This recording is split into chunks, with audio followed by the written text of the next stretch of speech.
Asianet ಸುವರ್ಣ ನ್ಯೂಸ್ನ ವಿಶೇಷ ಅಥಣಿಯ ಬಂಗಾರದ ಮನುಷ್ಯ ಕಾರ್ಯಕ್ರಮಕ್ಕೆ ಸ್ವಾಗತ. ನಾನು ಅಮೃತಾ ಗೌಡ. ಇವತ್ತು ಕಾರ್ಯಕ್ರಮದಲ್ಲಿ ನಮ್ಮ ಜೊತೆ ಇರೋರು ಬಹಳ ವಿಶೇಷ. ಯಾಕಂದ್ರೆ ಕಡು ಬಡತನದಲ್ಲಿ ಹುಟ್ಟಿ ಅಲ್ಲಿಂದ ಕಷ್ಟಪಟ್ಟು ಒಂದೊಂದು ಹೆಜ್ಜೆಯನ್ನ ಇಟ್ಟು ಮುಂದೆ ಬಂದಂಥವರು. RSP ಅನ್ನೋ ಒಂದು ಸಂಸ್ಥೆಯನ್ನ ಹುಟ್ಟು ಹಾಕಿ ಹಲವರಿಗೆ ಉದ್ಯೋಗಾವಕಾಶವನ್ನ ನೀಡಿ, ಜೊತೆಗೆ ಯಾರಿಗೆ ಹಣ ಸಹಾಯ ಬೇಕಾಗಿದೆ ಅಂಥವರಿಗೆ ಹಣದ ಹೊಳೆಯನ್ನೇ ಹರಿಸೋ ಮೂಲಕ ಧನ ಸಹಾಯವನ್ನ ಮಾಡ್ತಾ ಸಮಾಜಮುಖಿ ಕೆಲಸಗಳನ್ನ ಮಾಡ್ತಾ ಬಂದಿದ್ದಾರೆ. ಹೇಗೆ ಈ RSP ಸಂಸ್ಥೆ ಬೆಳೆದು ಬಂದ ಹಾದಿ ಹೇಗಿತ್ತು, ಜೊತೆಗೆ ಕಡು ಬಡತನದಲ್ಲಿ ಹುಟ್ಟಿದಂತ ಇವರು ಯಾಕೆ ಈ ಮಟ್ಟಕ್ಕೆ ಛಲದಿಂದ ಇಷ್ಟು ದೊಡ್ಡ ಒಂದು ಸಂಸ್ಥೆಯನ್ನ ಹುಟ್ಟು ಹಾಕಿದ್ರು, ಜೊತೆಗೆ ಸಮಾಜಮುಖಿ ಸೇವೆಯನ್ನ ಮಾಡಬೇಕು ಅಂತ ಯಾಕನ್ನಿಸ್ತು, ಇದೆಲ್ಲದರ ಜೊತೆಗೆ ಆಧ್ಯಾತ್ಮದ ಕಡೆಗೂ ಕೂಡ ಒಲವಿದೆ. ಆ ಆಧ್ಯಾತ್ಮಿಕ ಒಂದು ದಾರಿಗೆ ಹೇಗೆ ಬಂದ್ರು, ಇದೆಲ್ಲವನ್ನ ಇವರನ್ನೇ ಕೇಳಿ ತಿಳ್ಕೊಳ್ತಾ ಹೋಗೋಣ. RSP ಗ್ರೂಪ್ನ ಸಂಸ್ಥಾಪಕರು ಶ್ರೀ ರವಿ ಪೂಜಾರಿ ಅವರು ನಮ್ಮ ಜೊತೆ ಇದ್ದಾರೆ. ಮೊದಲಿಗೆ ಅವರನ್ನ ಕಾರ್ಯಕ್ರಮಕ್ಕೆ ಸ್ವಾಗತಿಸಿಕೊಳ್ಳೋಣ. ಸರ್ ನಮಸ್ತೆ, ಕಾರ್ಯಕ್ರಮಕ್ಕೆ ಸ್ವಾಗತ. ತಮಗೆ ಸರ್, ನೀವು ರೈತ ಬಡ ಕುಟುಂಬದಲ್ಲಿ ಹುಟ್ಟಿ ಒಂದೊಂದು ಹೆಜ್ಜೆಯೂ ಕೂಡ ನಿಜಕ್ಕೂ ಬಹಳ ಕಷ್ಟದಿಂದ ಮುಂದೆ ಬಂದಿದ್ದೀರಿ. ನಿಮ್ಮ ಜರ್ನಿಯ ಬಗ್ಗೆ ಮುಂಚೆ ನಮಗೆ ಹೇಳ್ತಾ ಇದ್ದಾಗ ಬೇರೆಯವ್ರಿಗೆ ಮಾದರಿ ಆಗುತ್ತೆ. ಸೊ ಆ ಒಂದು ನಿಮ್ಮ RSP ಸಂಸ್ಥೆಯನ್ನ ನೀವು ಹುಟ್ಟು ಹಾಕಲಿಕ್ಕೆ ಕಾರಣ ಏನು, ಜೊತೆಗೆ ಅಲ್ಲಿವರೆಗೂ ಕೂಡ ಬೆಳೆದು ಬಂದಂತಹ ರೀತಿ ಹೇಗಿತ್ತು ಸರ್, ಆ ಹಾದಿಯ ಬಗ್ಗೆ ಹೇಳೋದಾದ್ರೆ?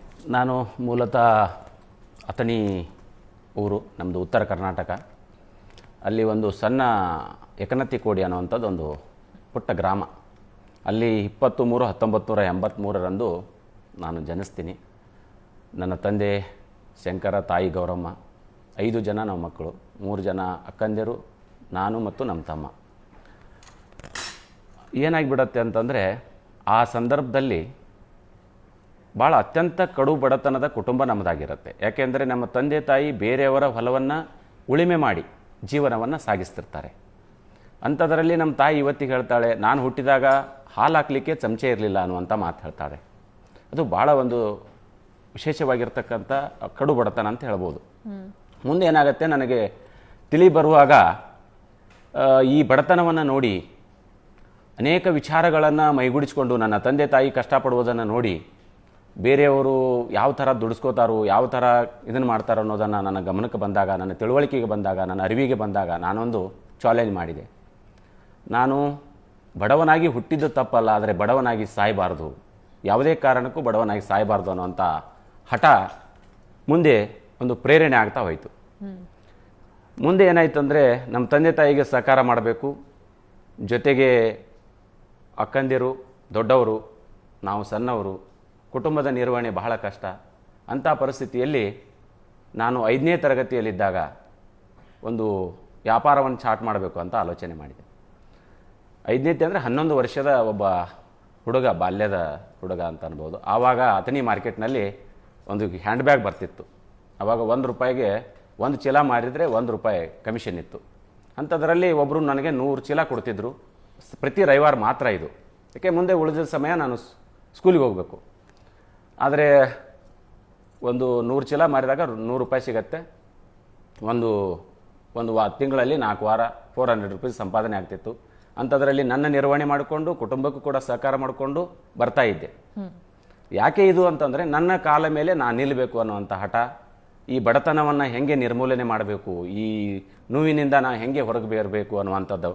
ತದನಂತರ STDಯಲ್ಲಿ ಚೆಮ್ಕೆರೆ ಅಂತ ಒಂದು ಎಸ್ ಟಿ ಡಿ ಬೂತಲ್ಲಿ ಕೆಲಸ ಆಗಿರ್ಬೋದು, pigmy agent, driving, car driving, PSCL agent, ಜೊತೆಗೆ ಇದು STD booth service, computer institute, xerox machine sales and service, ಇದಲ್ಲದೆ ಅನೇಕ ಏಳು ಬೀಳುಗಳನ್ನು ಕಂಡು ಅನೇಕ ವ್ಯಾಪಾರ ಉದ್ಯಮಗಳನ್ನು ಮಾಡಿ ಒಂದು ಕಂಪ್ಯೂಟರ್ ಇನ್ಸ್ಟಿಟ್ಯೂಟು 2000 SSLCಯಲ್ಲೇ ಸ್ಟಾರ್ಟ್ ಮಾಡಿದ್ದೆ. ನಾನು SSLC ಇದ್ದೆ ಅವಾಗ.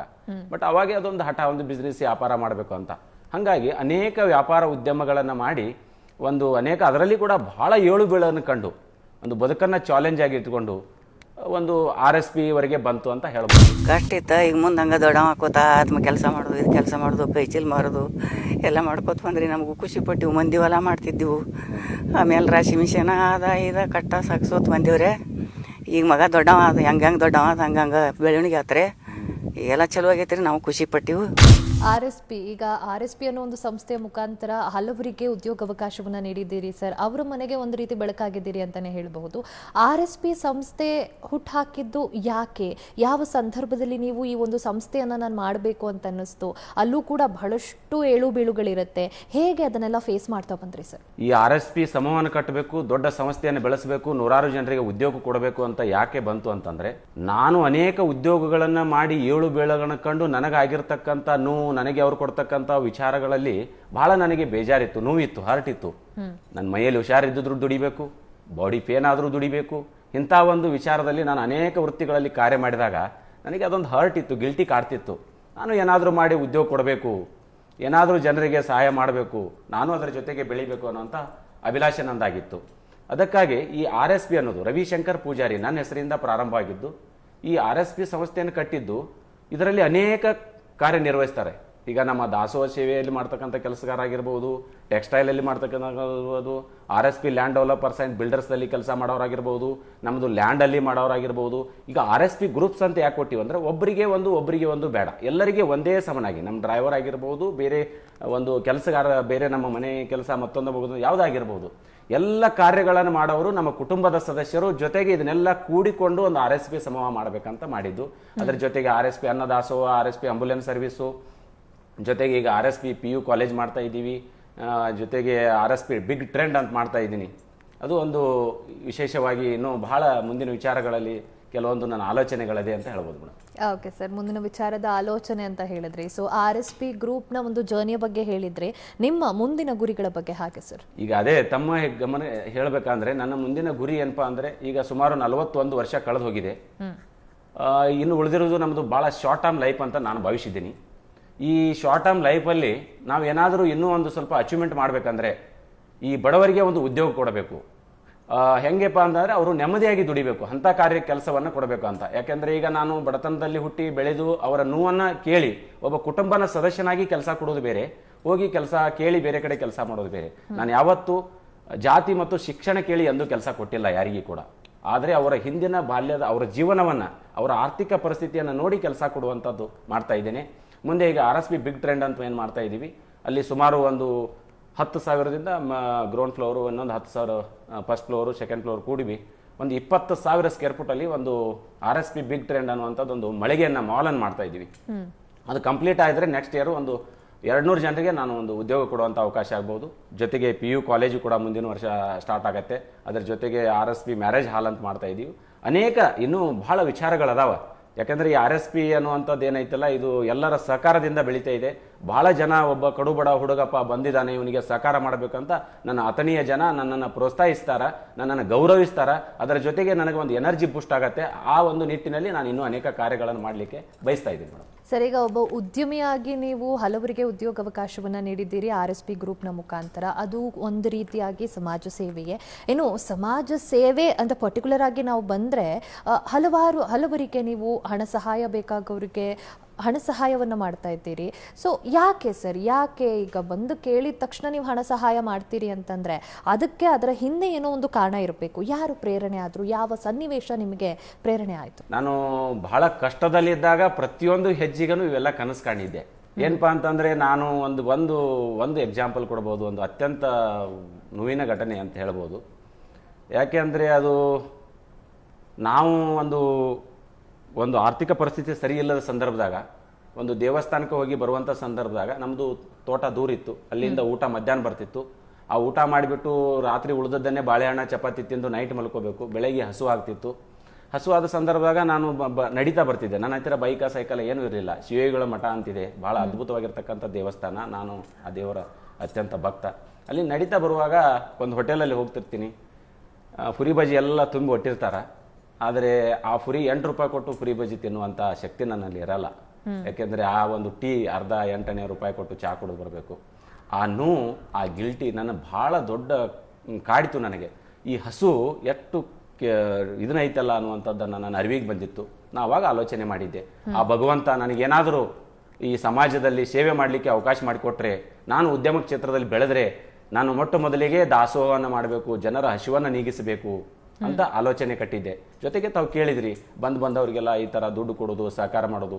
ನಂದು ಏನಿಲ್ಲ ಮೇಡಮ್, ಇದು ಬಾಲ್ಯದಿಂದ ಬಂದಿರತಕ್ಕಂಥ ನನ್ನೊಂದು ಜರ್ನಿ. 20 ವರ್ಷಗಳ ಹಿಂದೆ ಕೂಡ ನಾನು ಸಮಾಜ ಸೇವೆಯನ್ನ ಮಾಡ್ತಾ ಬಂದಿದ್ದೀನಿ. ಯಾಕಂದ್ರೆ ಅವಾಗ ಅಂತ್ಯೋದಯ ಕಾರ್ಡ್ ಆಗಿರ್ಬೋದು, ವಿಧವಾ ಪೆನ್ಷನ್ ಆಗಿರ್ಬೋದು, ಇದು ಬಾಲ್ಯದಿಂದ ಬಂದದ. ಈಗ ನನಗದ ದೇವ್ರೊಂದ್ ಸ್ವಲ್ಪ ಅನುಕೂಲ ಕೊಟ್ಟಾಗ ಸ್ವಲ್ಪ ಹೆಚ್ಚಿನ ಪ್ರಮಾಣದಲ್ಲಿ ಮಾಡ್ತಾ ಇದ್ದೀನಿ. ಆದ್ರೆ ಇದು ಬೈ ಬರ್ತ್ ನಂದು ಸೇವೆ ಐತಿ. ಅದಕ್ಕಾಗಿ ಯಾಕೆ ಕೊಡಬೇಕು ಅಂತಂದ್ರೆ ಮೇಡಮ್, ನಾವು ಹೋಗುವಾಗ ಏನೂ ಒಯ್ದಿಲ್ಲ. ಬಹಳ ಇತಿಹಾಸಗಳಲ್ಲಿ 21ನೇ ಶತಮಾನದಾಗ ಅದೀವಿ. 2100 ವರ್ಷ ಕಳೆದು ಹೋಗಿದೆ. ಅಂತಲ್ಲಿ ಮಹಾಪುರುಷಗಳು, ಅನೇಕ ಮಹಾಪುರುಷರು ಆಗಿ ಹೋಗಿದ್ದಾರೆ. ಅವರು ಏನೇನು ಮಾಡಿದ್ದಾರೆ, ಏನು ಬಿಟ್ಟಿದ್ದಾರೆ, ಎಲ್ಲಿ ಏನು ಅಂತ ಎಲ್ಲ ನಾವು ಆಲೋಚನೆ ಮಾಡಿಬಿಟ್ರೆ ನಮ್ಮ ಬದುಕು ಬಹಳ ಶಾರ್ಟ್ ಐತಿ. ಇದರಲ್ಲಿ ನಾವು ಏನಾದರೂ ಸಮಾಜಕ್ಕೆ ಕಾಂಟ್ರಿಬ್ಯೂಷನ್ ಬೇಕು. ನಾವು ಹುಟ್ಟಿ ಸಾಯಿದ್ರಾಗೆ ಅರ್ಥ ಇಲ್ಲ. ನಾವು ಎಲ್ಲವನ್ನ ಫ್ರೀಯಾಗಿ ತೊಗೊಂಡ್ಬಿಟ್ಟು, ಗಾಳಿ ನೀರು ಎಲ್ಲವನ್ನು ಫ್ರೀಯಾಗಿ ತೊಗೊಂಡ್ಬಿಟ್ಟು ಈ ಸಮಾಜಕ್ಕೆ ನಾವು ಕಾಂಟ್ರಿಬ್ಯೂಷನ್ ಆಗಿ ಏನೂ ಕೊಡದೆ ಹೋದರೆ ನಾವು ಮನುಷ್ಯರಾಗಲಿಕ್ಕೆ ಲೈಕ್ ಇಲ್ಲ, ಯೋಗ್ಯರಿಲ್ಲ ಅನ್ಸತ್ತೆ.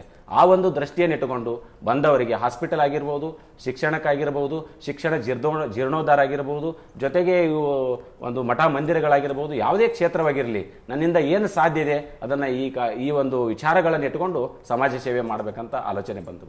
ಶಾಲೆಗೆ ಹೋಗ್ತಾ ಕಚ್ಚಲು ಮಾಡಿದ್ರಿ, ಎಲ್ಲ ಮಾಡಿದ. ಮುಂದೆ STD ಮಾಡಿದ. ಅದಾಗಣ ಮುಂದೆ ಪಲಾಟ ಹೊಲ ಮಾಡ್ಕೋತ ಜರ ಮಾಡ್ಕೋತ ಕಷ್ಟಪಡ್ಕೋತ ಎಲ್ಲ ಮಾಡಿ ಮಾಡ್ಕೋತ ಇಲ್ಲಿಗೆ ಬಂದ್ರಿ.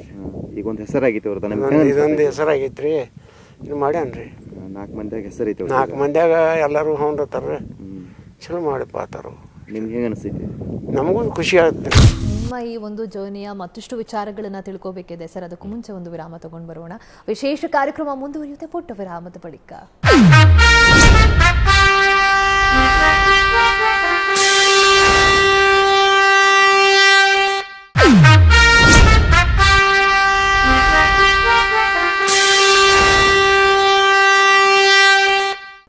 ವಿರಾಮದ ಬಳಿಕ ಅಥಣಿಯ ಬಂಗಾರದ ಮನುಷ್ಯ ವಿಶೇಷ ಕಾರ್ಯಕ್ರಮಕ್ಕೆ ಮತ್ತೊಮ್ಮೆ ಸ್ವಾಗತ. ಸರ್, ಈಗ ನೀವು ಮಾತಾಡ್ತಾ ಹೇಳಿದ್ರಿ ಅನ್ನದಾಸೋಹ ಶುರು ಮಾಡ್ತೆ ನಾನು ಅಂತ. ಸೊ ಅನ್ನದಾಸೋಹ ಅಂದಾಕ್ಷಣ ಅದು ಎಲ್ಲರೂ ಮಾಡ್ಲಿಕ್ಕೆ ಆಗಲ್ಲ. ಯಾವಾಗ ನೀವು ಆರಂಭ ಮಾಡಿದ್ದು, ಯಾಕೆ ಆರಂಭ ಮಾಡಿದ್ರಿ, ಇಲ್ಲಿ ಎಷ್ಟು ಜನ ಕೆಲಸ ಮಾಡ್ತಿದ್ದಾರೆ, ಹೇಗೆ ನಡೆಯುತ್ತೆ ಸರ್ ಇದು? ಅನ್ನದಾಸೋಹವನ್ನೇ ಯಾಕೆ ಮಾಡಬೇಕಂದ್ರೆ ದಾನದಲ್ಲಿ ಅತ್ಯಂತ ಶ್ರೇಷ್ಠವಾಗಿರ್ತಕ್ಕಂಥ ದಾನ ಅನ್ನದಾನ ಅಂತ ನಾನು ಅರಿತುಕೊಂಡಿದ್ದೀನಿ.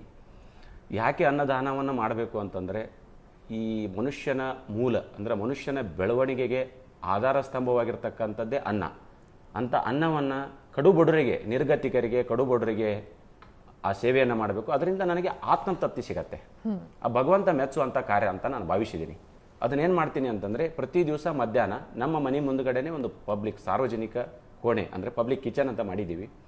ಅಲ್ಲೇ ಒಂದು ಅಡುಗೆ ಕೆಲಸ ಮಾಡೋರು ಇಬ್ಬರು ಇರ್ತಾರೆ, ಒಬ್ಬರು ಡ್ರೈವರ್ ಇರ್ತಾರೆ, ಒಬ್ಬರು ಸಪೋರ್ಟ್ 4 ಜನದ ಕಾರ್ಯ ಇರುತ್ತೆ. ಅದನ್ನೆಲ್ಲ ಬೇಯಿಸಿಬಿಟ್ಟು ಅನ್ನ, ಸಾರು, ಕೆಲವೊಂದು ದಿವಸ ಸ್ವೀಟು, ಹಂಗೆ ಬೇರೆ ಬೇರೆ ಕಾರ್ಯಕ್ರಮದಲ್ಲಿ ಬೇರೆ ಬೇರೆ ಆಹಾರಗಳಿರುತ್ತೆ. ಅದನ್ನೆಲ್ಲ ಬೇಯಿಸಿಬಿಟ್ಟು ನಮ್ಮದೇ ಆಗಿರ್ತಕ್ಕಂಥ ಒಂದು RSP ಫೌಂಡೇಶನ್ ಅನ್ನುವಂಥ ವಾಹನ ತೊಗೊಂಡಿದ್ವಿ. ಅದರಲ್ಲಿ ಇಟ್ಕೊಂಡ್ಬಿಟ್ಟು ಎಲ್ಲಿ ನಿರ್ಗತಿಕರು, ಅನಾಥರು, ಎಲ್ಲಿ ಅನ್ನ ಹಸಿವಿನಿಂದ ಬಳಲ್ತಾರ ಅಂಥ ಜಾಗನ ನಾವು ಐಡೆಂಟಿಫೈ ಮಾಡ್ಕೊಂಡಿದ್ದೀವಿ. ಆ ಜಾಗಕ್ಕೆ ಸಿದ್ದೇಶ್ವರ ಗುಡಿ ಆಗಿರ್ಬೋದು, ಬಸ್ ಸ್ಟ್ಯಾಂಡು, ಮತ್ತು ಇನ್ನಿತರ ಕೆಲವೊಬ್ಬರು ಫೋನ್ ಮಾಡ್ತಾರೆ ಇಂಥ ಜಾಗದಲ್ಲಿ ಹಿಂಗೆ ಸಮಸ್ಯೆ ಇದೆ ಅಂತ ಹೇಳಿದಾಗ ನಾವು ಕರೆಕ್ಟ್ ಸಮಯಕ್ಕೆ ಅದನ್ನೆಲ್ಲ ತಯಾರು ಮಾಡಿಕೊಂಡು ಸುಮಾರು 1-1.5 ವರ್ಷಗಳ ಕಾಲ ನಿರಂತರವಾಗಿ ಒಂದು ದಿನನೂ ತಪ್ಪಿಲ್ಲ, ಹಬ್ಬ ತಪ್ಪಿಲ್ಲ, ಮಳೆ ಗಾಳಿ ಏನೇ ಬಂದರೂ ಕೂಡ ನಮ್ಮ ದಾಸೋಹ ಒಂದು ದಿನ ನಿಂತಿಲ್ಲ. ಅಂತ ದಾಸೋಹವನ್ನು ಮಾಡಬೇಕು. ಒಂದು ಕೆಲವೊಬ್ರಿಗೆ ಏನಿರುತ್ತೆ, ದುಡ್ಡು ಇರುತ್ತೆ ಕಿಶಿ ಒಳಗೆ, ಹೋಟೆಲಿಗೆ ಹೋಗಿ ತೊಗೊಳಕ್ಕಾಗಲ್ಲ. ಯಾಕಂದ್ರೆ ಕಾಲು ಮತ್ತೊಂದು ಸ್ವಲ್ಪ ಪ್ಯಾಚರ್ ಆಗಿರುತ್ತೆ. ಕೆಲವೊಂದು ನಿರ್ಗತಿಕರು ಇರ್ತಾರಲ್ಲ ಆ ಜಾಗಗಳಲ್ಲಿ ಭಾಳ ಅನ್ನದ ಪರಿಸ್ಥಿತಿ. ಯಾಕಂದ್ರೆ ನಾ ಎಲ್ಲ ಅನುಭವಿಸಿದವಲ್ಲ, ಹಸು ಅಂದರೆ ಏನು ಅಂತ ಅನುಭವಿಸಿದವ. ಅದಕ್ಕೆ ಅದು ಆಗಬಾರದು. ಅಥಣಿಯಲ್ಲಿ ಶಿವಯೋಗಿ ಸಿದ್ದೇಶ್ವರ ನಾಡಿನಲ್ಲಿ ಭಾಳ ಪುಣ್ಯದ ಕ್ಷೇತ್ರ ನಮ್ಮದು. ಆ ಪುಣ್ಯದ ಕ್ಷೇತ್ರದಲ್ಲಿ ನಾನೊಬ್ಬ ಕಡು ಬಡತನದಲ್ಲಿ ಹುಟ್ಟಿ ಆ ಪುಣ್ಯದ ಕಾರ್ಯ ಮಾಡದಿದ್ರೆ ಭಗವಂತ ಮೆಚ್ಚಲ್ಲ ಏನೋ ಅಂತ ಅನ್ಕೊಂಡು ಆ ಒಂದು ದಾಸೋಹವನ್ನು ನಿರಂತರ 1-1.5 ವರ್ಷಗಳ ಕಾಲ ಪ್ರಾರಂಭ ಆಯಿತು. ನನ್ನ ಅತ್ಯಂತ ನೆಚ್ಚಿನ, ನನ್ನ ಪ್ರೀತಿಯ, ನನ್ನ ರಾಜಕೀಯ ಗುರು ರಮೇಶ್ ಅಣ್ಣ ಜಾರಕಿಹೊಳಿ ಅವರ ಅಮೃತ ಹಸ್ತದಿಂದ ಸುಮಾರು 1.5 ವರ್ಷಗಳ ಹಿಂದೆ ಪ್ರಾರಂಭವಾಗಿರ್ತಕ್ಕಂಥ ಉಚಿತ ಅನ್ನದಾಸೋಹ ಜೊತೆಗೆ ಉಚಿತ ಆಂಬುಲೆನ್ಸ್ ಸೇವೆ ಇವತ್ತಿಗೂ ನಿರಂತರವಾಗಿ ಸಾಗಿದೆ ಅಂತ ಹೇಳಿಕೆ ಹೆಮ್ಮೆ ಅನಿಸುತ್ತೆ ಮೇಡಮ್. ರವಿ ಪೂಜಾರಿ ಅವರು ಕೆಳ ಹಂತದಿಂದ ಸಮಾಜದಲ್ಲಿ ಬಹಳಷ್ಟು ಜೀವನದಲ್ಲಿ ಕಷ್ಟ ಸುಖ ಹೋರಾಟ ಮಾಡಿ ಇವತ್ತು ಸಮಾಜ ಸೇವೆಗೆ ಒಂದು ತಮ್ಮನ್ನು ತಾವೇ ಗುರುತಿಸಿಕೊಂಡರಲ್ಲ. ರವಿ ಪೂಜಾರಿ ಬಹಳ ಕಷ್ಟದಲ್ಲಿದ್ದಂಥ ಜನರಿಗೆ ತಮ್ಮ ಉಪಕಾರ ಮಾಡುತ್ತಾ ಅವರ ಸಾವು ಮತ್ತು ಯಾವುದೇ ಪ್ರವಾಹ ಪೀಡಿತ ಬಂದಾಗ ಸಹಿತ ತಮ್ಮ ತೊಡಗಿಸಿ ರವಿ ಪೂಜಾರಿ ಭಾಳಷ್ಟು ಸಮಾಜ ಸೇವೆ ಮಾಡಿದ್ದಾರೆ. ಇವತ್ತು ತಮ್ಮ ಸುವರ್ಣ ನ್ಯೂಸ್ ಅವರು ಗುರುತಿಸಿ ಅವಾರ್ಡ್ ಕೊಟ್ಟರಿಗೆ ಭಾಳ ತುಂಬ ಸಂತೋಷ ಆದಾಗ. ಸರ್, ಇದರ ಜೊತೆಗೆ ಮತ್ತೊಂದು ಅಂತಂದರೆ ಉಚಿತವಾಗಿ ಆ್ಯಂಬುಲೆನ್ಸ್ ಸೇವೆಯನ್ನು ನೀಡ್ತಾ ಇದ್ದೀರಿ ನೀವು, ಸ್ಪೆಷಲಿ ಮಹಿಳೆಯರಿಗೆ ಒತ್ತನ್ನು ನೀಡಿ. ಸೊ ಯಾಕೆ ಆ ಥಾಟ್ ಯಾವಾಗ ಬಂತು? ಯಾಕೆ ನೀವು ಉಚಿತವಾಗಿ ಆ್ಯಂಬುಲೆನ್ಸ್ ಸರ್ವಿಸನ್ನು ನೀಡಬೇಕು ಅಂತ ಅನ್ನಿಸ್ತು ನಿಮಗೆ? ಒಂದು ಸಂದರ್ಭದಲ್ಲಿ ಒಂದು ಸರ್ಕಾರಿ ಆಸ್ಪತ್ರೆ ಇರುತ್ತೆ. ನಾನು ಹೋಗುವಂಥ ಸಂದರ್ಭದಲ್ಲಿ ಒಂದು ಮಗು ಮತ್ತು ತಾಯಿ, ಆ ಮಗು 5 ವರ್ಷದ ಮಗುವನ್ನ ಸುತ್ತಕೊಂಡು ಬಿಟ್ಟು ಮಳೆ ಹತ್ತಿರ್ತೈತೆ, ಚುಂಚುರ ಮಳೆ ಹತ್ತಿರ್ತೈತಿ, ಅಂಥದ್ರಾಗೆ ಸೈಕಲ್ ಮೋಟ್ರ್ ಹಿಂದ್ಗಡೆ ಕುಡಿಸ್ಕೊಂಡು ಒಬ್ಬ ವ್ಯಕ್ತಿ ತಗೊಂಡು ಹೋಗ್ತಾನೆ. ನನಗೆ ಅಲ್ಲೇ ಆಲೋಚನೆ ಬರುತ್ತೆ, ಇಷ್ಟೆಲ್ಲ ಇದ್ದುಬಿಟ್ಟು ಈ ಬದುಕು ಏನಪ್ಪ ಇದು? ಒಂದು ಸಣ್ಣ ಕೂಸನ್ನ ಮನೆಗೆ ಹೋಗಿ ಸುರಕ್ಷಿತವಾಗಿ ಬಿಡ್ಲಿಕ್ಕೆ ನಮ್ಮಲ್ಲಿ ಯಾರು ಯೋಗ್ಯರಿಲ್ಲಪ್ಪ. ಒಂದು ತಾಯಿ, ಮಗು, ಮಳೆ, ಅದರ ಆರೋಗ್ಯ ಏನು, ಪರಿಸ್ಥಿತಿ ಏನು ಅಂತಂದಾಗ ನಾವು ಬಡತನದಲ್ಲಿ ಹುಟ್ಟಿದವರಲ್ಲ, ಇದನ್ನೆಲ್ಲ ಅನುಭವಿಸಿದವರಲ್ಲ, ನಮಗೆ ಹಾರ್ಟ್ ಟಚ್ ಆಗತ್ತೆ. ಆ ಸನ್ನಿವೇಶ ನಾನು ಕಂಡಾಗ ನಾನು ಇದನ್ನು ಒಂದು ವಾರಲ್ಲೇ ಅದನ್ನು ಆಲೋಚನೆ ಮಾಡಿದೆ. ಆ ಮಗು ತಾಯಿಯನ್ನು ಸುರಕ್ಷಿತವಾಗಿ 25 ಕಿಲೋಮೀಟರ್ವರೆಗೆ ಉಚಿತವಾಗಿ ಬಿಟ್ಟು ಬರಬೇಕು ಅಂತ ಆಲೋಚನೆ ಮಾಡಿಬಿಟ್ಟು ಸುಮಾರು 2017ರಲ್ಲಿ ಒಂದು ಸುವರ್ಣ ಕರ್ನಾಟಕ ಜನಸೇವಾ ಸಂಸ್ಥೆಯನ್ನು ಸ್ಟಾರ್ಟ್ ಮಾಡಿ ಅದನ್ನು ಪ್ರಾರಂಭ ಮಾಡಿದ್ವಿ. ಯಾಕೆ ಅದನ್ನು ಮಾಡಿದ್ವಿ ಅಂತಂದರೆ, ಒಂದು ತಾಯಿ ಮಗು ಸರ್ಕಾರಿ ದವಾಖಾನೆಯಲ್ಲಿ ಡಿಸ್ಚಾರ್ಜ್ ಆದ ಬಾಣತಿ ಏನು ತಾಯಿ ಇರ್ತಾಳಲ್ಲ, ಅವಳು ಸುರಕ್ಷಿತವಾಗಿ ಆ ಮಗು ತಾಯಿ ಮನೆಗೆ ಸೇರಬೇಕು ಅನ್ನೋಂಥ ಅಭಿಲಾಷದಿಂದ ಅವರು ಫಸ್ಟ್ಗೆ ಕೈಚೀಲ ಮಾರೋದಾಗಲಿ, STD ಆಗಲಿ, ಪಿಗ್ಮಿ ಏಜೆಂಟಾಗಿ ಕೆಲಸ ಮಾಡ್ಯಾರು. ಆಮೇಲೆ ಎಲ್ಲ ಥರ ಯಾವ್ದು ಇದಕ್ಕೆ ಟ್ರ್ಯಾಕ್ಟರ್ ಡ್ರೈವಿಂಗ್ ಮಾಡ್ಯಾರು. ಆಮೇಲೆ JCB ಎಲ್ಲ ಯಾವ್ಯಾವ ಗಾಡಿ ಎಲ್ಲ ವರ್ಕ್ ಮಾಡ್ಯಾರು. ಆಮೇಲೆ ಅವ್ರು ಫಸ್ಟ್ ಹಿಡ್ದು ನನ್ನ ಮ್ಯಾರೇಜ್ ಆದಾಗಿನ ಹಿಡ್ಕೊಂಡು ಅವ್ರು ಎಲ್ಲ ಥರ ಎಲ್ಲರಿಗೆ ನಮ್ಮದು ಮನೆ ಸ್ವಂತ ಮನೆ ಅನ್ಕೊಂಡು ನನ್ನ ಮ್ಯಾರೇಜ್ದಾಗ ಇಲ್ಲಾಗಿತ್ತು ರೀ. ಇಲ್ಲಿ ಊರಾಗಿದ್ದಾಗ ತೋಟದಾಗ ಒಂದು ಮನೆ ಇತ್ತು ಅವ್ರದ್ದು. ಆಮೇಲೆ ಎಲ್ಲ ಜನಸೇವೆ ಮಾಡೋದಾಗಲಿ, ಆಮೇಲೆ ಇನ್ನು ನಮ್ಮದು ಸ್ವಂತ ಮನೆ ಇಲ್ಲಾಗಿದ್ಕರೆ ಆಂಬುಲೆನ್ಸ್ ತೊಗೊಂಡ್ರು. ಎಲ್ಲ ಜನಸೇವೆ, ಎಲ್ಲ ಡಿಲಿವರಿ ಆದವ್ರಿಗೆ 25 ಕಿಲೋಮೀಟ್ರಿಂದ ಅವ್ರಿಗೆ ಫ್ರೀಯಾಗಿ ಉಚಿತವಾಗಿ ಕೊಡೋದು, ಎಲ್ಲ ಸಾಡಿ ಇದನ್ನು ಮಾಡೋದು. ಮುಂಚೆ ಹಿಡ್ದನ ಅವ್ರು ಎಲ್ಲರೂ ದಾಸೋಹ ಆಗಲಿ ಎಲ್ಲರಿಗೆ ಇದನ್ನು ಮಾಡ್ಕೊತ ಬಂದಾರ್ರಿ. ಇವಾಗ ಅನ್ಕ ಎಲ್ಲ ದೇವರೆಲ್ಲ ಚಲೋ ಮಾಡ್ಯಾನ್ರಿ ನಮ್ಗೆ. ಆಮೇಲೆ ಇನ್ನೂ ಅವ್ರು ಭಾಳ ಸಾಕಷ್ಟು ಭಾಳ ಎಲ್ಲರೂ ಎಷ್ಟು ಜನ ಬರ್ತಾರೆ. ಅವ್ರಿಗೆ ಯಾವತ್ತು ನಮ್ಮ ಮನೆಯಿಂದ ಹಂಗೆ ಅನ್ಕ ಯಾರೂ ಹೋಗಿಲ್ಲ ಇನ್ನೂ ತನಕ. ಎಷ್ಟು ಅವ್ರ ಕಡೆ ಸಾಧ್ಯ ಆದೈತೆ ಅಷ್ಟು ಸಹಾಯ ಮಾಡ್ಯಾರ್ರಿ. ರೈತರಿಗೂ ಸಹಾಯ ಮಾಡ್ಯಾರ, ಮನೆ ಇಲ್ದವ್ರಿಗೆ ಮನೆ ಕಟ್ಟಿಸ್ಕೊಟ್ಟಾರ, ಹುಡುಗರ ಫೀಸಾ, ಸ್ಕೂಲ್ ಫೀಸಾ ಎಲ್ಲ ಅವ್ರಿಗೆ, ಡಿಲಿವರಿ ಆದವ್ರಿಗೆ ಸುಧಾ ಎಲ್ಲರಿಗೆ ಒಟ್ಟು ಯಾವುದು ಇದು ಈ ಸೆಕ್ಷನ್ದಾಗ ಅವ್ರು ಕೆಲಸ ಮಾಡಿಲ್ಲ ಅನ್ನಂಗಿಲ್ಲ, ಎಲ್ಲ ಥರ ಮಾಡ್ಯಾರ್ರಿ. ನಾವು ಅವ್ರನ್ನ ಪಡೆದು ನಾವು ಯಾವ ಜನ್ಮದ ಪುಣ್ಯ ಮಾಡಿದ್ವಿ ಗೊತ್ತಿಲ್ಲ. ನನಗೆ ನಮ್ಮ ತಂದೆ ತಾಯಿ ಭಾಳ ಹೆಮ್ಮೆ ಪಡ್ತಾರೆ, ಇಂಥ ಮನೆ ಕೊಟ್ಟಿನಿ ಅಂತೇಳಿ. ಇಂಥವ್ರು ಸಿಗ್ಲಕ್ಕೆ ನಾ ಭಾಳ ಅಂದ್ರೆ ಭಾಳ ಎಷ್ಟು ಜನ ಪುಣ್ಯ ಮಾಡೀನಿ ಗೊತ್ತಿಲ್ಲ. ಸರ್, ಇದರ ಜೊತೆಗೆ ನೀವು ಜೀವನದಲ್ಲಿ ಸಾಕಷ್ಟು ಏಳು ಬೀಳುಗಳನ್ನು ಕಂಡಿದ್ದೀರಿ. ಹಲವಾರು ನಿಮ್ಮ ಜರ್ನಿಯಲ್ಲಿ ಬಹಳಷ್ಟು ಕಹಿ ಘಟನೆಗಳು ಇರುತ್ತೆ, ಮತ್ತು ಬಹಳ ಖುಷಿ ಕೊಟ್ಟಿರುವಂತಹ ಸುಮಾರು ಘಟನೆಗಳಿರುತ್ತೆ. ಸರ್, ಅದರಲ್ಲಿ ನಿಮಗೆ ಅತ್ಯಮೂಲ್ಯವಾದ ಸಂತೋಷದ ಕ್ಷಣ ಅಂತಂದರೆ ಯಾವುದು? ಅದರ ಜೊತೆಗೆ ಯಾವುದೋ ಒಂದು ಸನ್ನಿವೇಶ ನನಗೆ ಬಹಳ ದುಃಖವನ್ನು ತಂತು ಅಂತ ಇದ್ದರೆ ಯಾವುದು ಸರ್ ಅದು? ದುಃಖ ಕೊಟ್ಟಿರ್ತಕ್ಕಂಥ ಅತ್ಯಂತ ನೋವಿನ ಸಂಗತಿ ಮತ್ತು ನಾನು ಹತ್ತಿರ್ತಕ್ಕಂಥ ಜೀವನದಲ್ಲಿ ಒಂದೇ ಒಂದು ಕ್ಷಣ ಅಂದರೆ, ನಾನು ಬೀದಿಯಲ್ಲಿ ವ್ಯಾಪಾರ ಮಾಡುವಂಥ ಸಂದರ್ಭದಲ್ಲಿ ಒಂದು ದಿನ 100 ಚೀಲ ಕಳುವಾಗಿರುತ್ತೆ, 10 ಚೀಲ ಕಳುವಾಗಿರುತ್ತೆ. 100 ಚೀಲ ಕೊಟ್ಟಿರ್ತಾರೆ, 10 ಚೀಲ ಕಳುವಾಗಿರುತ್ತೆ. ಆ 10 ಚೀಲದ್ದು 100 ರೂಪಾಯಿ ಆದಾಯ. ಆ 1 ರೂಪಾಯಿದಂಗೆ 100 ಚೀಲ ಮಾಡಿದರೆ ಒಂದು 100 ರೂಪಾಯಿ ಬರ್ತಿರ್ತೈತಿ. ಅವಾಗ 10 ಚೀಲ ಕಳುವಾದಾಗ ಅವತ್ತಿನ ಆದಾಯ 0 ಆಯಿತು. ಭಾಳ ಹರ್ಟ್ ಆಯಿತು, ಬೇಜಾರಾಯಿತು. ಸಣ್ಣ ಮನಸ್ಸು, 11 ವರ್ಷ ಅಲ್ಲ ಅವಾಗ. ಈಗಾದರೆ ಬ್ರಾಡ್ ಸೆನ್ಸು ಎಲ್ಲ ಆಲೋಚನೆಗಳು ಬೇರೆ ಇರ್ತೈತಿ. ಅವಾಗ ಭಾಳ ಬೇಜಾರಾಯ್ತು. ಹತ್ಬಿಟ್ಟೆ ಅವನು ಚೀಲ ಕೊಡ್ತಿದ್ದಲ್ಲ, ಅವನಿಗೆ ಹೋಗಿ ಈ ಥರ ಲೆಕ್ಕ ಕೊಡುವಾಗ ಶಾರ್ಟ್ ಬತ್ತು, ಎಲ್ಲ ಕೊಟ್ಟು ಎಲ್ಲ ನೀಲಾಯಿತು. ಜೊತೆಗೆ ಏನಾಯ್ತು, ಆಯ್ತಪ್ಪ ನಾನು ದುಃಖವನ್ನು ಪಡೋದನ್ನು ನೋಡಿ ಅವ ವ್ಯಕ್ತಿ ಏನಂದ, ಆಯಿತು ಏನಾಗೈತಪ್ಪ ನಿನಗೆ ಒಂದು ದೋಷಿ ಏನಾದ್ರು, ಯಾಕಂದ್ರೆ ಹಸು ಅಲ್ಲ. ಅವಾಗೆ ನಮ್ಮದು ತೋಟ 4 ಕಿಲೋಮೀಟ್ರ್ ಸಿಟಿಯಿಂದ ಸೈಕಲ್ ಮೇಲೆ ಬರಬೇಕು, ಬೆಳಗ್ಗೆ ಊಟ ಮಾಡ್ತಿರ್ಲಿಲ್ಲ. ಅಲ್ಲಿ ಬಂದಂಥ ಸಂದರ್ಭದಲ್ಲಿ ನನಗೆ ಹಸು ಇತ್ತು. ಆವಾಗ ಅವನು ಅಂದ, ಇಲ್ಲ ಆಯ್ತಪ್ಪ ನಿಮಗೆ ಒಂದು ದೋಷಿ ತಿನ್ನಿಸ್ತೀನಿ ಅಂತ ಹೇಳಿ ಒಂದು ಹೋಟೆಲಿಗೆ ಕರ್ಕೊಂಡು ಹೋದ. ಅದು ಏನು ಗೊತ್ತಿಲ್ಲ, ಅವನು ಮೈಂಡ್ ಸೆಟ್ಟು ಮನಸ್ಥಿತಿಯೋ ಗೊತ್ತಿಲ್ಲ. ಅಲ್ಲಿ ಹೋದ್ಮೇಲೆ ನೀನು ಬರೀ ಚಾ ಕುಡಿಯೋನು ಮತ್ತು ದಾಸಿ ಬಿಟ್ಟು ತಿನ್ನೋದು ಬೇಡ ಅಂತಂದ. ನನಗೆ ಭಾಳ ಹರ್ಟ್ ಆಯ್ತು. ಬೆಳಗ್ಗೆಯಿಂದ ದುಡಿದು ಬಿಟ್ಟು 100 ರೂಪಾಯಿ ಆದಾಯನೂ ಇಲ್ಲ, ಸಣ್ಣ ಮನಸ್ಸು, ಭಾಳ ಬೇಜಾರಾಯಿತು. ಹತ್ತು ಬಿಟ್ಟೆ, ನಾನು ಚಾನೂ ಬೇಡ ಏನೂ ಬೇಡ ಅಂತಂದಾಗ ಆ ವ್ಯಕ್ತಿ ಎದ್ದು ಹೋದ. ಅಂದರೆ ಎಂಥ ಕಠೋರ ಮನಸ್ಥಿತಿ ಜನ ಇರ್ತಾರೆ ಅಂದರೆ, ಇಂಥದ್ದೆಲ್ಲ ಅವನು ಕಣ್ಣು ಮುಂದೆ ಆದರೂ ಕೂಡ ಒಬ್ಬ ವ್ಯಕ್ತಿಯನ್ನು ಆ ಥರ ಬಿಟ್ಟು ಹೋಗ್ತಾನಂತಂದರೆ ನನಗೆ ಭಾಳ ನೋವಾಯಿತು, ಭಾಳ ಬೇಜಾರಾಯಿತು. ಹತ್ತು ಬಿಟ್ಟೆ. ಆವತ್ತೇ ನಾನು ಈ ಬದುಕನ್ನು ಚಾಲೆಂಜ್ ಆಗಿ ತಗೊಂಡು ಈ ಸಮಾಜದಲ್ಲಿರ್ತಕ್ಕಂಥದ್ದನ್ನು ಏನು ಕಣ್ಣು ಮುಂದೆ ನನಗೆ ಈ ಥರ ಆಯ್ತಲ್ಲ, ಇದು ಯಾರಿಗೆ ಆಗಬಾರ್ದು. ನನ್ನ ಕಣ್ಣಿಗೆ ಇವತ್ತಿಗೂ ಏನು ಅಂಥ ಸನ್ನಿವೇಶಗಳು ಬೀಳ್ತಾವಲ್ಲ, ಅದನ್ನು ನಾನು ಅವರ ಬಯಕೆಗಳನ್ನು, ಅವರ ಆಸೆಗಳನ್ನು ಈಡೇರಿಸೋದಲ್ಲೇ ನಾನು ಮನೆಗೆ ಹೋಗೋದಿಲ್ಲ. ಯಾಕೆಂದರೆ ನನಗೆ ಆಗಿರ್ತಕ್ಕಂಥ ನೋವು, ಅದು ಒಂದು ನೋವು ಐತಲ್ಲ, ಆ ನೋವು, ಆ ಗಿಲ್ಟಿ ನನ್ನ ಪದೇ ಪದೇ ಕಾಡ್ತಿರ್ತೈತೆ. ಯಾಕಂದರೆ ಅದು ಅಟ್ಟು ಹೇಳೋದು ಭಾಳ ಸರಳ, ಆದರೆ ಅನುಭವಿಸಿದೈತಲ್ಲ ಭಾಳ ದೊಡ್ಡದೊಂದು ಇದು ಅಂತ ಹೇಳ್ತೀನಿ. ಜೊತೆಗೆ ತಾವು ಕೇಳಿದ್ರಿ ಅತ್ಯಂತ ಖುಷಿಯ ಸಂಗತಿ ಏನು ಅಂತ ಕೇಳಿದ್ರಿ. ಆದರೆ ನಾನು ಹೇಳ್ಬೋದು, ಇವತ್ತು ನಾನು ನನ್ನ ತಂದೆ ತಾಯಿ ನನ್ನ ಬಾಲ್ಯದ ಜೀವನದಲ್ಲಿ ನನ್ನ ತಂದೆ ತಾಯಿ ಬೇರೆಯವರ ಹೊಲ ಉಳುಮೆ ಮಾಡಿ ನನ್ನನ್ನು ಸಾಕಿದರು. ಹೊಲ ಇರಲಿಲ್ಲ ನಮಗೆ. ಆದರೆ ಇವತ್ತು ನಾನು ಅವರ ಮಗನಾಗಿ ಒಂದು 20 ಎಕರೆ ಹೊಲ ತಗೊಂಡು ಅಲ್ಲಿ ಚೆನ್ನಾಗಿ ಬೆಳೆಸಿಬಿಟ್ಟು ಎಲ್ಲ ಒಂದು ಫಾರ್ಮ್ ಹೌಸ್ ಮಾಡಿ ಅದನ್ನೆಲ್ಲ ನೋಡಲಿಕ್ಕೆ, ಆ ನನ್ನ ಮಗನನ್ನು ಕೀರ್ತಿಯನ್ನು ನೋಡಲಿಕ್ಕೆ, ಇದೆಲ್ಲವನ್ನು ನಾನು ನನ್ನ ವಿಚಾರಗಳನ್ನು, ನನ್ನ ಆದರ್ಶಗಳನ್ನು, ನನ್ನ ಸಮಾಜ ಸೇವೆಯನ್ನು ನೋಡಲಿಕ್ಕೆ ನನ್ನ ತಾಯಿ ತಂದೆ ಇವತ್ತು ಜೀವಂತಿದಾರಲ್ಲ, ಅದು ನನ್ನ ಅತ್ಯಂತ ಸಂತೋಷದ ಸಂಗತಿ ಅಂತ ನಿಮ್ಗೆ ಹೇಳ್ಬೋದು ಮೇಡಮ್. ಎಸ್ ಸರ್, ಮತ್ತಷ್ಟು ವಿಚಾರ ಕೇಳ್ತೀನಿ ಸರ್ ನಿಮ್ಮ ಹತ್ರ. ಅದಕ್ಕೂ ಮುಂಚೆ ಮತ್ತೊಂದು ಬ್ರೇಕ್ ತಗೊಂಡ್ ಬರೋಣ.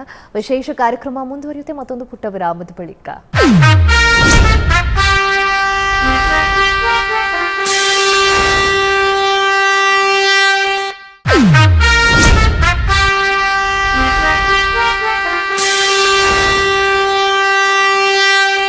ವಿರಾಮದ ಬಳಿಕ ವಿಶೇಷ ಕಾರ್ಯಕ್ರಮಕ್ಕೆ ಮತ್ತೊಮ್ಮೆ ಸ್ವಾಗತ. ಸರ್, ನೀವು ವ್ಯಾಪಾರಿಯಾಗಿ, ಉದ್ಯಮಿಯಾಗಿ ಒಂದು ಬಿಸ್ನೆಸ್ ಫೀಲ್ಡಲ್ಲಿ ಆ ದಾರಿಯಲ್ಲಿ ಸಾಕ್ತಿದ್ದವರು ಇತ್ತೀಚಿನ ದಿನಗಳಲ್ಲಿ ಧ್ಯಾನ, ಆಧ್ಯಾತ್ಮಿಕ ಚಿಂತನೆ, ಈ ರೀತಿ ಆಧ್ಯಾತ್ಮದ ಕಡೆ ಒಲವನ್ನು ತೋರಿಸ್ತಿದ್ದೀರಿ. ಯಾಕೆ ಸರ್ ಆ ಆಲೋಚನೆ ಬಂದಿದ್ದು? ಯಾಕೆ ನೀವು ಆ ಉದ್ಯಮದ ಜೊತೆಗೆ ಆ ದಾರಿಯೂ ಬೇಕು ಅಂತ ಹೋಗ್ತಿದ್ದೀರಿ? ಯಾಕೆ ಸರ್ ಅದು? ಯಾಕೆ ಈ ಆಧ್ಯಾತ್ಮಿಕ ಮಾಡಬೇಕು, ಮೆಡಿಟೇಷನ್ ಮಾಡಬೇಕು ಅಂತ ನನ್ನ ಆಲೋಚನೆ ಬಂತು ಅಂತಂದರೆ, ಈಗ ಸುಮಾರು ಒಂದು ಸರಿಸಮ 41 ವರ್ಷ ಕಳೀತಾ ಹೋಯಿತು. ಇನ್ನು ಮುಂದಿನ ದಿನಮಾನಗಳಲ್ಲಿ ನಾವು ಆರೋಗ್ಯಕರವಾಗಿರಬೇಕು ಅಂತಂದರೆ, ಗುಳಿಗೆ ಔಷಧಗಳನ್ನು ಹೊರತುಪಡಿಸಿ ನಾವು ಬದುಕಬೇಕಂದ್ರೆ ಈ ಮೆಡಿಟೇಷನು, ಆಧ್ಯಾತ್ಮಿಕ, ಯೋಗ, ಒಳ್ಳೆಯ ಆಲೋಚನೆಗಳು, ಸಕಾರಾತ್ಮಕ ಭಾವನೆಗಳನ್ನು ಇವುಗಳನ್ನು ಕಂಪಲ್ಸರಿ ನಾವು ಅಳವಡಿಸ್ಕೋಬೇಕು ಅನ್ನುವಂಥದ್ದು ನನ್ನ ಆಚಾರದಲ್ಲಿ ಬಂತು. ಅದಕ್ಕಾಗಿ ನನಗೆ ಅದು ಇದಾಯಿತು. ನಾನು ಮಾಡಿದೆ. ನನ್ನ ಮೆಡಿಟೇಷನು, ಯೋಗ, ಧ್ಯಾನ ಮಾಡ್ತಾ ಇರುವಾಗ ನನಗೆ ಆಟೋಮೆಟಿಕ್ ಅದನ್ನು ಮಾಡೋದ್ರಿಂದ ಬಾಡಿ ಹೀಲ್ಸ್ ಆಗುತ್ತೆ ಅಂತ ನನಗೆ ಆಗಿದೆ. ನಾನು ಅದನ್ನು ಕಂಡುಕೊಂಡಿದ್ದೀನಿ. ಮೆಡಿಟೇಷನ್ ಮಾಡೋದ್ರಿಂದ, ಯೋಗ ಮಾಡೋದ್ರಿಂದ, ಪ್ರಾಣಾಯಾಮ ಮಾಡೋದ್ರಿಂದ, ಧ್ಯಾನ ಮಾಡೋದ್ರಿಂದ ಒಂದು ಬಾಡಿ ಹೀಲ್ಸ್ ಆಗುತ್ತೆ. ಮತ್ತು ನಮಗೆ ಯಾವತ್ತೂ ಉಲ್ಲಾಸವಾಗಿ ನಾವು ಇರಲಿಕ್ಕೆ ಸಾಧ್ಯ ಐತಿ. ಯಾಕಂದರೆ ಸುಮಾರು ಈ ಒಂದು ಬಿಸ್ನೆಸ್ದಲ್ಲಿ, ವ್ಯಾಪಾರದಲ್ಲಿ, ಸಾರ್ವಜನಿಕ ಜೀವನದಲ್ಲಿ ಇರುವಂಥವರು ಇದನ್ನು ಮಾಡೋದ್ರಿಂದ ಭಾಳ ಒಳ್ಳೆಯದೈತೆ. ಯಾಕಂದರೆ ಗುಳಿಗೆ ಔಷಧಗಳನ್ನು ಹೊರತುಪಡಿಸಿ ನಾವು ಇವತ್ತು ರಾತ್ರಿ 12 ಗಂಟೆಗೂ ನಾವು ಎನರ್ಜಿ ಬೂಸ್ಟ್ ಆಗಿರಬಹುದು. ಅದಕ್ಕೆ ಕಾರಣ ಏನಪ್ಪ ಅಂತಂದರೆ ಧ್ಯಾನ, ಯೋಗ ಅಂತ ಹೇಳ್ಬೋದು ಮೇಡಮ್. ಸರ್, ಇದೆಲ್ಲರ ಜೊತೆಗೆ ಕನ್ನಡ ಸೇವೆಯನ್ನು ಕೂಡ ಮಾಡ್ತಾ ಬಂದಿದ್ದೀರಿ. ಉತ್ತರ ಕರ್ನಾಟಕ ಭಾಗದಲ್ಲಿ ಅದು ಕನ್ನಡ ಪರವಾಗಿ ನಿಂತು ಹೋರಾಟ ಮಾಡೋದು ಅಂತಂದರೆ ಅದು ಕೂಡ ಬಹಳ ವಿಶೇಷವಾದ ಒಂದು ಸೇವೆ. ಅದು ಹೇಗೆ ಶುರುವಾಯಿತು ಸರ್? ಇಲ್ಲ, ಅದು ಮೇಡಮ್ ಏನಾಯ್ತು ಅಂದರೆ, ಸುಮಾರು 2007ರವರೆಗೆ ನಾವು ಕರ್ನಾಟಕ ರಕ್ಷಣಾ ವೇದಿಕೆ ಪ್ರವೀಣ್ ಶೆಟ್ಟಿ ಅಣ್ಣಾರ್ ಬಣದ ನಾವು ನಗರಾಧ್ಯಕ್ಷರಾಗಿ ಆಯ್ಕೆ ಇದೆ. ಮುಂದೆ ಜಿಲ್ಲಾ ಉಪಾಧ್ಯಕ್ಷ, ಜೊತೆಗೆ ಈಗ ರಾಜ್ಯ ಕಾರ್ಯದರ್ಶಿಯಾಗಿ ಸೇವೆ ಮಾಡ್ತೀವಿ. ಯಾಕೆ ಕನ್ನಡ ಪರ ಸೇವೆಯನ್ನು ಮಾಡಬೇಕು ಅನಿಸಿತ್ತು ಅಂತಂದರೆ, ನಾವು ಹುಟ್ಟು ಹೋರಾಟಗಾರರು. ನಾವು ಅದರ ಜೊತೆಗೆ ಒಂದು ಸಂಘಟನೆ ಬಲ ಬೇಕಿತ್ತು ನಮಗೆ. ಜೊತೆಗೆ ಆ ಸಂಘಟನೆಯಲ್ಲಿ ಹೋದಾಗ ಅನೇಕ ಬಡವರಿಗೆ ನ್ಯಾಯ ಕೊಡಿಸುವಂಥ ಸಂದರ್ಭದಲ್ಲಿ ಅಧಿಕಾರಿಗಳಾಗಿರ್ಬೋದು, ಮತ್ತೊಂದು ಕೆಲವೊಂದು ವಿಚಾರಗಳಲ್ಲಿ ನ್ಯಾಯ ಕೊಡಿಸೋದ್ರ ಜೊತೆಗೆ ಒಂದು ಸಂಘಟನೆ ಬೇಕಿತ್ತು. ಹಾಗಾಗಿ ಒಂದು ಕನ್ನಡ ಪರ ಸಂಘಟನೆಯಲ್ಲಿ ಸೇರ್ಕೊಂಡ್ಬಿಟ್ಟು, ಜೊತೆಗೆ ಗಡಿ ಭಾಗ ನಮ್ಮದು ಅಥಣಿ ತಾಲೂಕು ಕೇವಲ 25 ಕಿಲೋಮೀಟರ್ ಹೋದರೆ ಗಡಿ ಭಾಗ. ಅಲ್ಲಿ ಕನ್ನಡವನ್ನು ನಶಿಸಿ ಹೋಗುವಂಥದ್ದು, ಕನ್ನಡ ಶಾಲೆಗಳನ್ನು ಬಂದ್ ಮಾಡುವಂಥದ್ದು, ಇಂಥದ್ದೆಲ್ಲ ನಡೀತಾ ಇತ್ತು.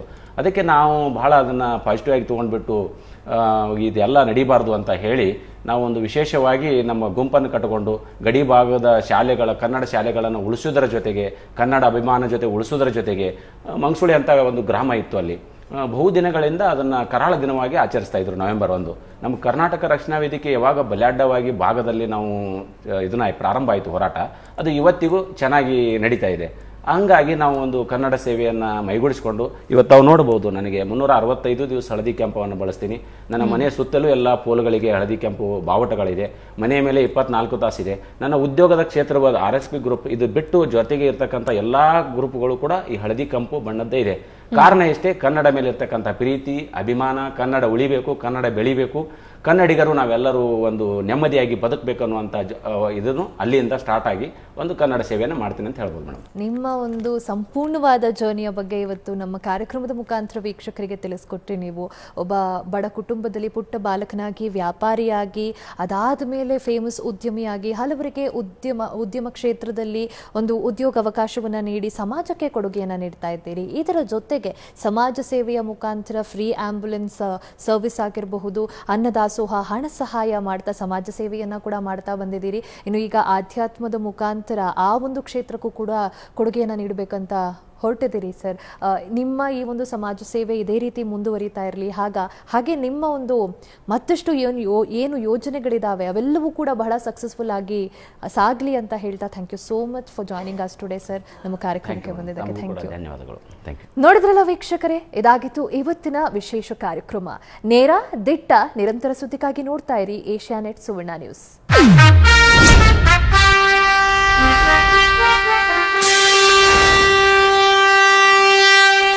ವಿರಾಮದ ಬಳಿಕ ವಿಶೇಷ ಕಾರ್ಯಕ್ರಮಕ್ಕೆ ಮತ್ತೊಮ್ಮೆ ಸ್ವಾಗತ.